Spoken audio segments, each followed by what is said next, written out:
beekamu ta'uun koo mucaa kee hinaafaadhaan kaadhoo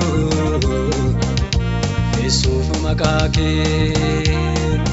fagootti haa mul'atu urjiin kee finiinee keessa kootii haa ta'u maddeen irreeffamne fagootti haa mul'atu urjiin kee finiinee keessa kootii haa ta'u maddeen irreeffamne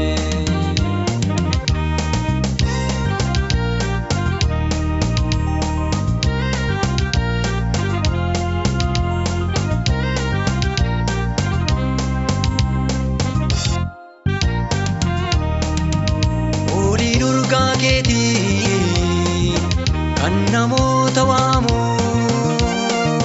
barree koo yaa gooftaa siinaaf haa beekamu yoon darbee sinan kuufaa ulfeessee maqaa kee isanaaf baay'isee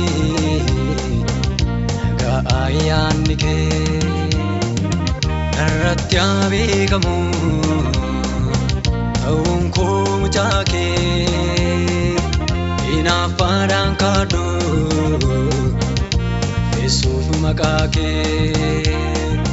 fagootti haa mul'atu urjiin kee finiinee keessa kootii haa ta'u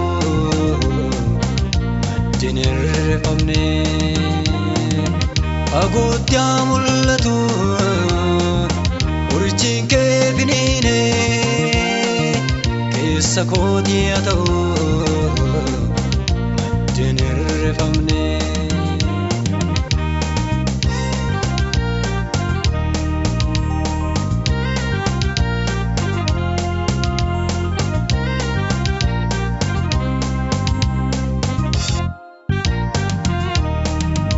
guyyaadhaan kan ibsu ifa ifa caalu ija foonii miti lubbuun kan ilaalu ennaa galgalaa'ee abdii yeroo dukkanaa gooftaa koo naaf ta'i galma iddoo baqannaa irratti haa beekamu ta'uun koo mucaa kee hinaafaadhaan kaadhoo Yesuuf maqaa kee fagootti haa mul'atu urjiin kee finiinee keessa kootii haa ta'u maddeen irreeffamne fagootti haa mul'atu urjiin kee finiinee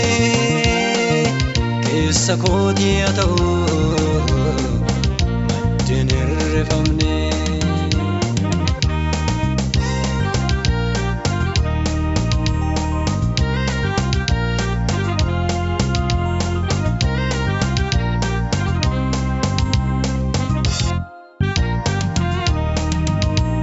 jalakkisiisa anaafoo kaayyoodha onnee koon dhugoomse Yesuus sin jaalladha siif ta'uudha naafoo fedhiin lubbuu kootii dhimma natti ba'ee aarsaan of godhaate irratti haa beekamu ta'uun koo mucaa kee hinaafaadhaan kaadhoo Yesuuf maqaa kee fagootti haa mul'atu urjiin kee finiinee keessa kootii haa ta'u maddeen irreeffamne fagootti haa mul'atu urjiin kee finiinee keessa kootii haa ta'u wajjin irrifamne.